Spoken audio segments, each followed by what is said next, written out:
करे। तो हिरण्यकश्यप मन में सोचे कि इनको विद्यालय भेजूंगा, दैत्यों के विद्यालय में, तो इनके अंदर में जो मेरे शत्रु का याद है वो मिट जाएगा। इसलिए इनको विद्यालय में भेजा गया। जैसे एक गणकी पूरा भोजन को बेकार कर देता है या नहीं? एक गणकी अगर गिर जाए भोजन में तो पूरा भोजन बेकार। उसी प्रकार से एक प्रहलाद जी गणकी जैसा जगह में मानो बीच में आ गया और वो सब का आचरण भगवान के प्रति हो गया। केवल एक प्रहलाद जी और कोई दूसरे ने एक मात्र, सब विष्णु के भक्त हो गए। तो हिरण्यकश्यप के बात मालूम पड़े। हिरण्यकश्यप बोले एक काम करो, इनको पर्वत से फेंक दो, ये मेरे शत्रु का नाम लेता है। तो कुछ सैनिक इन प्रहलाद को लेकर पर्वत में फेंकने के लिए जा रहे हैं। तो वो सैनिक हाथ जोड़कर कहते हैं, हे राजकुमार, आप इतना सुंदर देखने में हो और आप वध करने लायक नहीं है, और मैं आपको कैसे पर्वत पर से फेंक दूं? आप पिता की बात को मानकर आप पिता का भजन करें। बोले पिता का भजन करना ये ठीक है, ये बात गलत नहीं है, ये बिल्कुल ठीक है, लेकिन पिता को जगह पे लाना ये सबसे बड़ा ठीक है। कई व्यक्ति हमारे पास में प्रश्न किया कि बाबा प्रहलाद जी का आप कथा कहते हैं, ठीक है, और आप एक शब्द ये भी बोलते कि पिता की बात मानना चाहिए, तो प्रहलाद जी क्यों नहीं माने? इनको तो मानना चाहिए। ध्यान देना, उन महापुरुषों से उन महापुरुष को बात मालूम होनी चाहिए कि पिता की बात मानना चाहिए, बिल्कुल ठीक है। अगर पिता कहे दारू पियो तो क्या दारू पीना चाहिए? है या नहीं? पिता अगर बिगड़ गया है तो पिता को जगह पे ले आवे बेटा, ये सबसे बड़ी उनकी महानता हो जाता है। पिता को कहते आप भगवान का भजन करिए, तो वो मान नहीं रहे। इसलिए तो अंत में बोले आपको फेंकने के लिए बोले हैं जल में, बाहर से आप फेंकिए, अपना कर्तव्य करिए, आप हमें फेंक दो। अब किसी प्रकार उनको फेंक दिया तो नारायण भगवान वो तुरंत अपना गोदी में ले लेंगे। इसके बाद एक कढ़ाई में तेल है गरम, घी गरम, और उसमें प्रहलाद जी को बैठा दिया, नीचे में अग्नि प्रज्वलित कर दिया। अब वो भगवान का इतना याद किया, वो जितना कढ़ाई में तेल था वो सब पुष्प बनकर प्रकट हो गए। और इसके बाद एक काला कोठली मना प्रकाश कहां से भी ना आवे, उस कोठली में जहरीला सर्प फेंक दिया, अंदर में दे दिया, और प्रहलाद जी को अंदर में देकर बाहर से किवाड़ बंद कर दिया। अब उसमें दिखाई नहीं देगा और ये सर्प को काटेगा, दंश करेगा, मर जाएगा। तो वो सर्प को अपना नयन से मिला रहे। सर्प के अंदर में तो भगवान है। जो भक्त होता है उनके अंदर में पावर होता है। वो जैसे ही अंदर गए तो सर्प मन में सोचे ये तो महान भक्त है विष्णु भगवान का, और मैं तो शिव जी के ये गले में रहने वाले हो, मेरे ही बरादरी रहते उनके गले में, तो मेरा तो कर्तव्य है उनके भक्त का रक्षा करना। वो तुरंत गले से अपना अंदर से मणि को निकाल कर रख दिए और पूरा काला कोठली में प्रकाश ही प्रकाश कर दिया। अब उनके दृष्टि में अपना दृष्टि मिला है। श्री प्रहलाद जी अपना नयन मिलाए, उनके नयन। अब बाहर में व्यक्ति है, मन में सोच रहा है बाहर तो रोशनी है, परंतु इससे भी ज्यादा कारागार में काल कोठली में रोशनी कहां से आ गया? अब उन किवाड़ को खोल रहे तो तुरंत उस सर्प अपना मन अपना पास में ले लिया। इसी प्रकार से बहुत बार प्रयत्न किया मारने का, तो होलिका आई। अब इधर हिरण्यकश्यप चिंतन में है, मैं इसे मर नहीं रहा। तो होलिका आई। होलिका कहती है भैया आपका मुख क्यों सूख रहा है? तो हिरण्यकश्यप कहते कि बहन इन प्रहलाद को मैं मार रहा, कई प्रयत्न किया ये मरता ही नहीं। तो होलिका बोली भैया मत चिंतन करो, आप अग्नि का व्यवस्था करिए, लकड़ी इकट्ठा करिए। ब्रह्मा जी मुझे एक चादर दिया है, कैसा भी अग्नि में उन चादर को ढककर मैं प्रवेश कर जाऊंगी तो वो अग्नि मुझे छू भी नहीं पाएगी। तो होलिका के बात को मानकर हिरण्यकश्यप वो लकड़ी इकट्ठा किए और प्रहलाद जी को लेकर उन लकड़ी के ऊपर में बैठे और अपना में चादर लपेट ली है और प्रहलाद जी को ऐसे छोड़, क्यों ये जलकर भस्म हो जाएगा। और उसी लकड़ी में अग्नि प्रज्वलित किए तो पूरा लकड़ी में अग्नि लग गया पूरा। अब देखो पूरा अग्नि पकड़ लिया और इतना पकड़ लिया कि वो धीरे धीरे होलिका के शरीर में पकड़ लिया, चादर जल गया और होलिका के शरीर में अग्नि जला रही। तो होलिका ब्रह्मा जी को गाली दी कि ब्रह्मा तेरा वरदान झूठा, आप झूठा।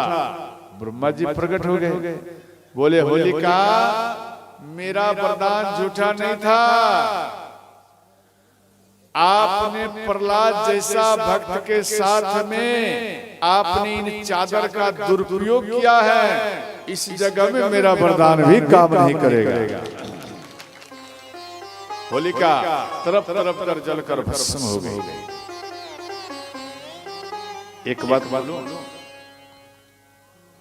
आपको शिवजी अगर वरदान दे दे शिवजी, तो आप क्या करेंगे? आप तुरंत पहले धन अर्जित करोगे, सुख सुविधा के लिए। आप भगवान का भक्ति अर्पण नहीं करोगे, भगवान का भक्ति मना नहीं चाहिए, पहले धन चाहिए। अगर जितना धन होगा उतना आपका मन बढ़ेगा। आप जैसे फूस का घर है, फूस का आप मन में सोचती हैं इसी में थोड़ा नीचे में पूरा ईटा हो जाए, ऊपर में फूस रहे तो अच्छा है। बोलिए हाँ या नहीं?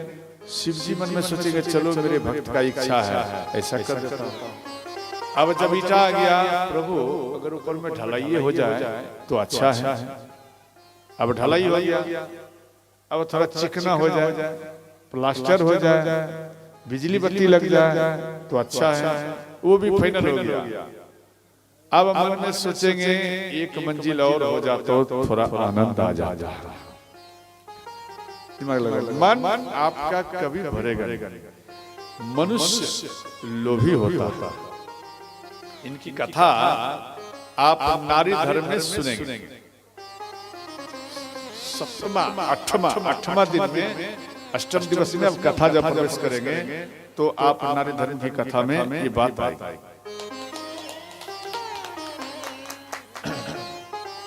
अब इधर होलिका जलकर भस्म हो गई तो प्रहलाद जी को अग्नि नहीं छुए। अब शोर हो गया, भाई प्रहलाद जी बच गए। तो हिरण्यकश्यप प्रहलाद को पकड़कर महल में लाया और महल में कहता है बेटा मैं तुझे मारता हूं, तू मरता क्यों नहीं है? मैं तुझे मार रहा हूं, तुम मरता क्यों नहीं? तो प्रहलाद जी कहते हैं पिताजी आप मुझे मार नहीं रहे हैं, आपके अंदर में जो रहकर मुझे मारते हैं और वही मेरे अंदर में रहकर बार बार बचाते हैं। तो क्या तेरा भगवान मेरे अंदर में है? बोले हर जगह में है। बोले अच्छा। यहाँ प्रहलाद जी कहते हैं सिया राम मय सब जग जानी, करम प्रणाम जुग पानी। राम सिया राम जय जय राम, राम सिया राम जय जय राम। मंगल भवाय ओ मंगलहारी,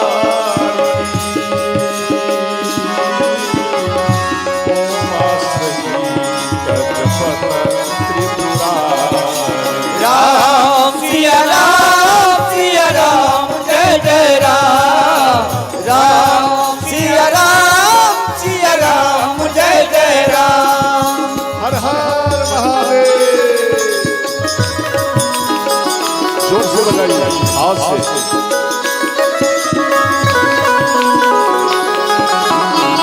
क्या बात है, क्या बात है।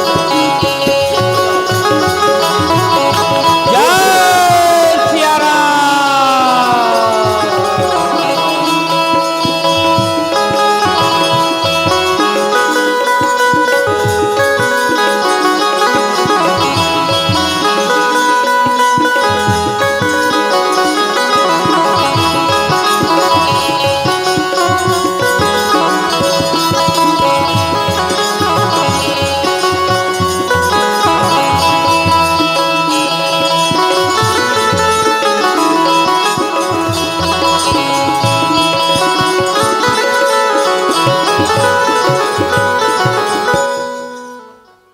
तो ध्यान देना, यहाँ पर दिया गया हरि व्यापक सर्वत्र समान, अर्थात भगवान हर जगह में, ऐसा नहीं एक जगह में, ऐसी बात नहीं, हर जगह में व्यापक।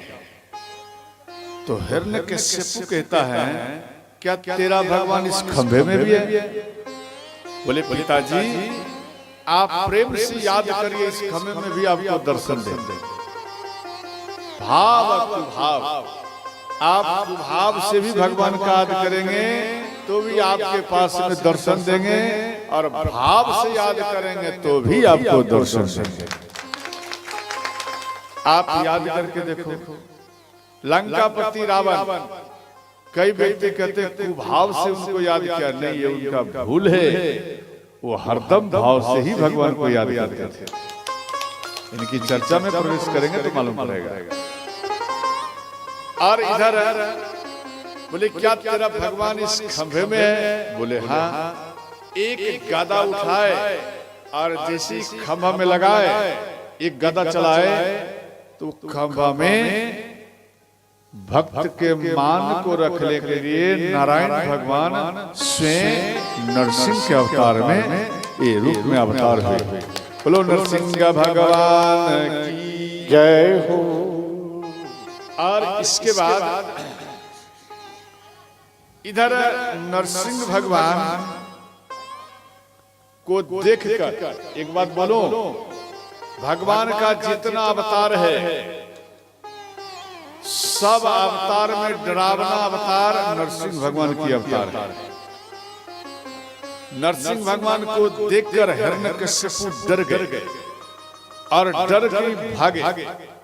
अब जैसे ये भागने लगे तो घर के दरवाजे के पास में ये बाहर निकलने ही वाले थे, तो इतने में जैसे बिल्ली चूहा को पकड़ती है, ठीक उसी प्रकार से हिरण्यकश्यप को पकड़ लिया।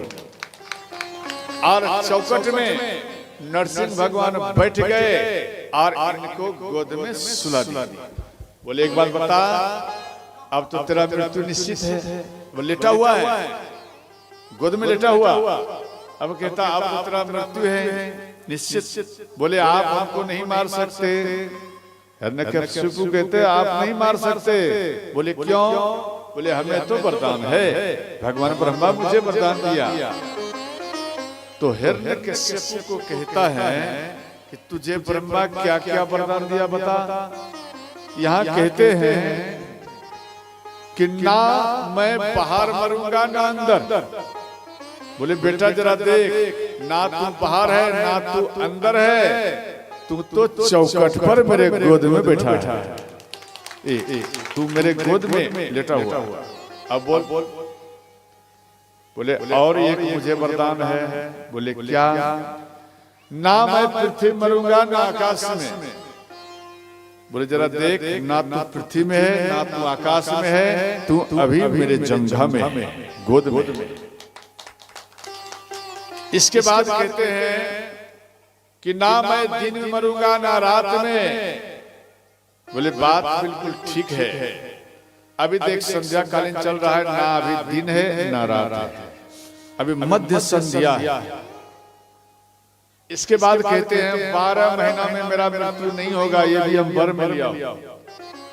बोले बात ठीक है, आप 12 महीना में नहीं मरोगे, परंतु ये 12 महीना से ओवर महीना है, इसको कहता है ओवर मास, मले मास कहा जाता है।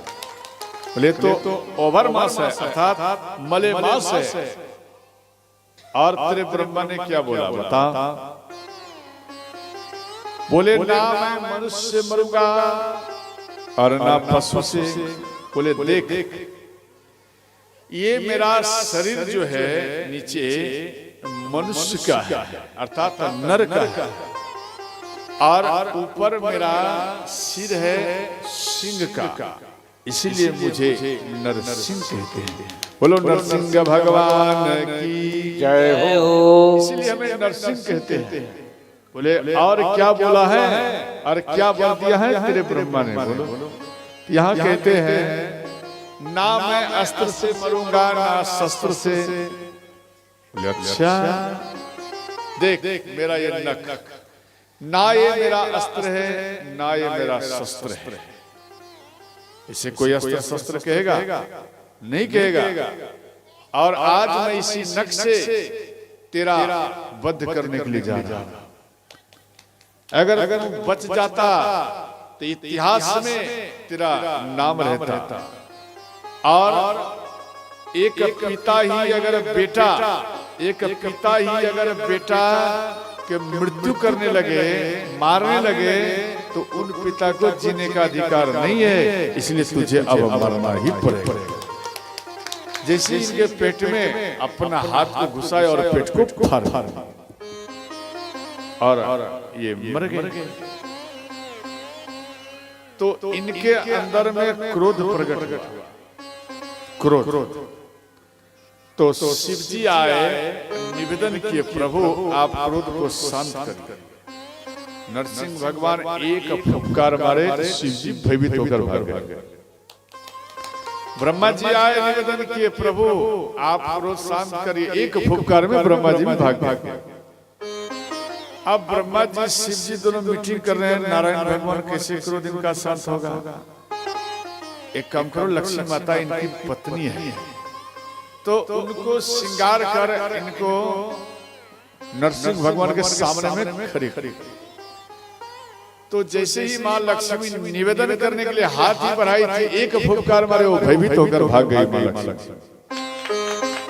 अब यहाँ चिंतन है भाई कैसे क्रोध शांत होगा?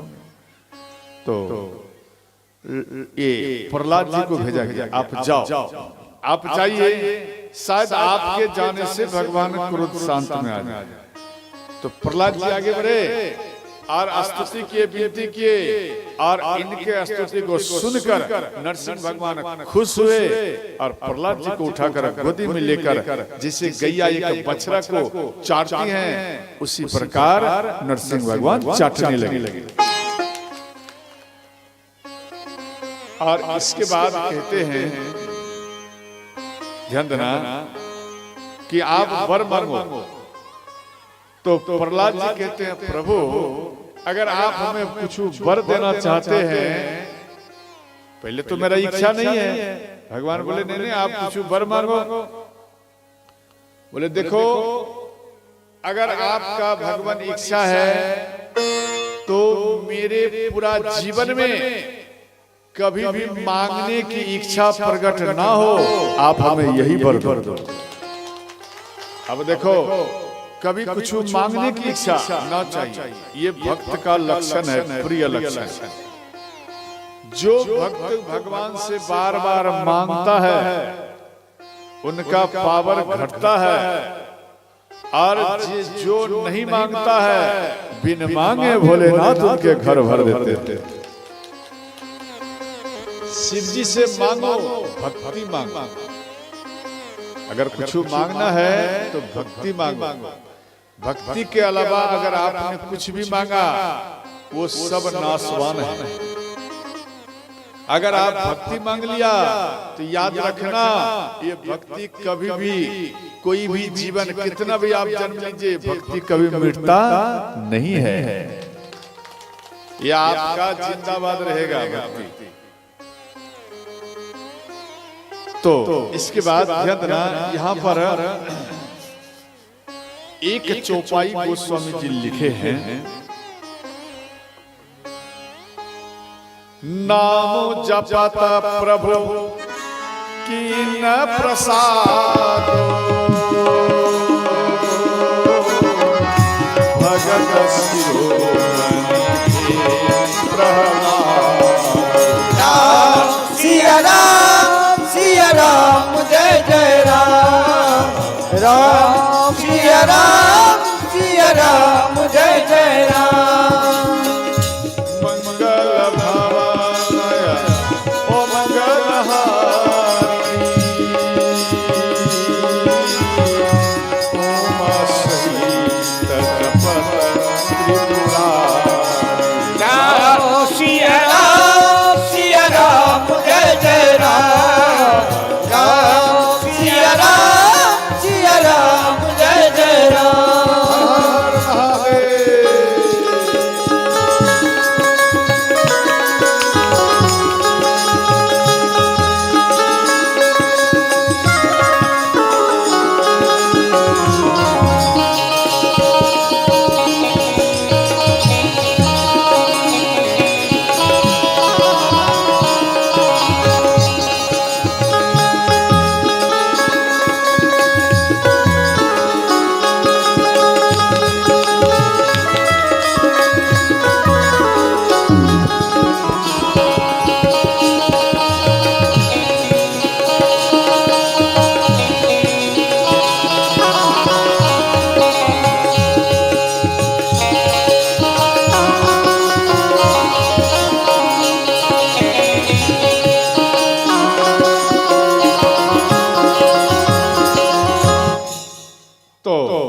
एक चौपाई गोस्वामी जी लिखे हैं, नर नारायण सरीस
युग में एक दैत्य था और वो सूर्य भगवान के बड़ा ही प्रिय भक्त था।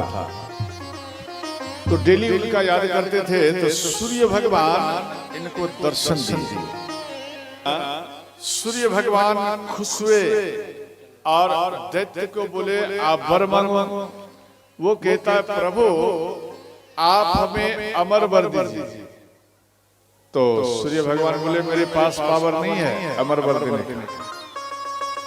तो वो दैत्य कहता है प्रभु आप हमें 1000 कवच प्रदान करिए और जो 1000 वर्ष तक युद्ध करे वही एक कवच को तोड़ सकता है और जो तोड़ेगा उन्हीं का ही मृत्यु हो जाएगा। ऐसा में वर चाहिए। सूर्य भगवान बोले तथास्तु। और इसके बाद ध्यान देना जब ऐसा यहाँ बोले अब इनका नाम हो गया दैत्यों में सहस्त्र कवच।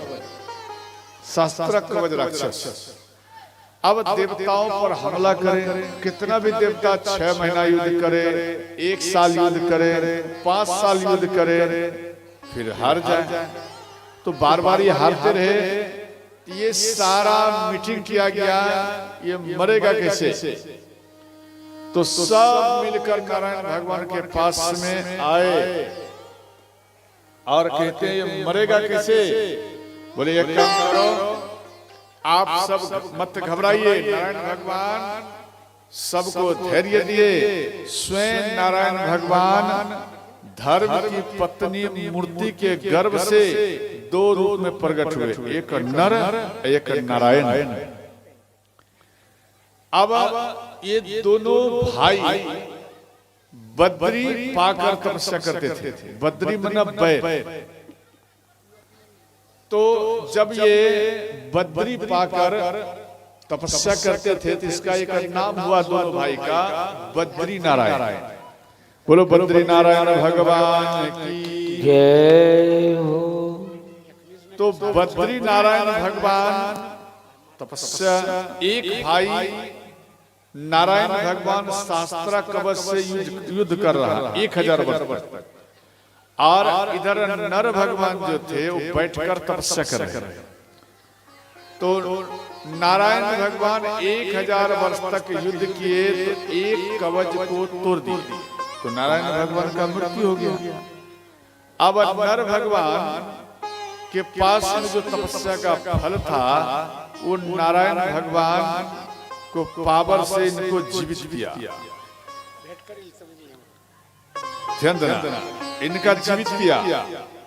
और इसके बाद जब ये जीवित हो गया तो नर भगवान युद्ध किए, नारायण भगवान तपस्या कर रहे। अब 1000 वर्ष तक नर भगवान युद्ध किए और जब 1000 वर्ष तक बीत गया तो एक कवच को तोड़ दिए तो नर भगवान का मृत्यु हो गया। तो नारायण भगवान के पास में जो पुण्य मिला फल मिला इन पावर से नर भगवान को जीवित किए और नर भगवान तपस्या करने लगे, नारायण भगवान युद्ध करने लगे। तो दोनों भाई कोई जीता है कोई मरता है कोई जिलाता है। इस प्रकार से 999 कवच को तोड़ दिए। अब एक कवच रह गया तो वो सूर्य में मिल गए, वो भाग गए, सूर्य में मिल गए। तो दुर्वासा ऋषि एक बार माँ कुंती के महल में आए। माँ कुंती का स्वागत किए। दुर्वासा ऋषि खुश हो गए, मंत्र दिए, माला दिए। और इसके बाद ध्यान देना ये मंत्र माला इनको जब मिल गए तो यहाँ दुर्वासा ऋषि बोले एक काम करो आप जिन भगवान को याद करोगे आपके सामने प्रकट हो जाएंगे। तो इधर दुर्वासा ऋषि चले गए और इधर माँ कुंती प्रातः काल में सूर्य भगवान को देखकर याद किए तो सूर्य भगवान प्रकट हो गए। सूर्य भगवान बोले आप वर मांगे। तो माँ कुंती कहती नहीं हमें कुछ नहीं चाहिए, केवल हम आपको याद किए, अब आप चाहिए। बोले कुछ तो बिना दिए नहीं जाऊंगा, तंत में इनके गोद में एक बालक ही प्रदान कर दिया। जो एक सहस्त्र कवच, एक कवच लेकर जो भाग गए थे, जो एक कवच रह गया था, वो एक कवच अर्थात वही सहस्त्र कवच राक्षस कर्ण के रूप में प्रकट हुए। अब इनको मारने के लिए उधर नारायण भगवान दो रूप में प्रकट हुए, नर और नारायण। नर मना कृष्ण, नारायण मना नारायण मना कृष्ण, नर मना अर्जुन, ये दोनों प्रकट हुए। अब महाभारत का भयंकर युद्ध हुआ तो श्री अर्जुन जी का बाण केवल दिखावा और भगवान कृष्ण का सुदर्शन चक्र ये कोई नहीं देखता था। जो दिव्य पुरुष होते थे, जो प्रिय भक्त होते थे, वही व्यक्ति नारायण भगवान के चक्र को देखते थे, बाकी अर्जुन के ही बाण दिखाई देते थे। और देखो ये कर्ण जो है धीरे धीरे बड़ा हुआ, डायरेक्ट नहीं मारा। ये कर्ण जब बड़े हुए तो इनके पास में एक कवच है, तो नारायण भगवान में सोचे इनसे युद्ध करूंगा तो 1000 वर्ष बीत जाएगा, तो कैसे से मारो। तो इनके अंदर में दान करने का पावर बढ़ा है, दान करने का। जितना इनके घर में भंडार में धन था, उस धन में मां लक्ष्मी को ही बैठा दिए नारायण भगवान कि दानवीर कर्ण जितना दान करे आप उतना इसमें बढ़ाते जाओ। अब यहाँ बढ़ा दिया गया, जितना दान करे इनका मन और बढ़ते गया। तो जब देख लिया अपार संख्या में इनका बढ़ता जा रहा है मन, तो इंद्र को भेजे और बोले इससे कवच मांगो। आए और उनसे कवच मांगकर कर्ण तुरंत प्रसन्न होकर कवच दे दिए। भूल गए कि ये मेरा कवच, मेरा ये जीवित रहने का ये प्रमाण, हम जीवित रहूंगा, ये सब भूल गए और अंत में कवच दान कर दिए। तो अर्जुन का बाण और श्री नारायण भगवान के सुदर्शन चक्र द्वारा और दानवीर कर्ण का वध हुआ। ये शास्त्र कवच थे। इसीलिए इन बात को गोस्वामी जी केवल एक चौपाई में लिखे, नर नारायण सरिस सुभ्राता, नारायण सरिस सुभ्राता,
प्रहलाद जी 4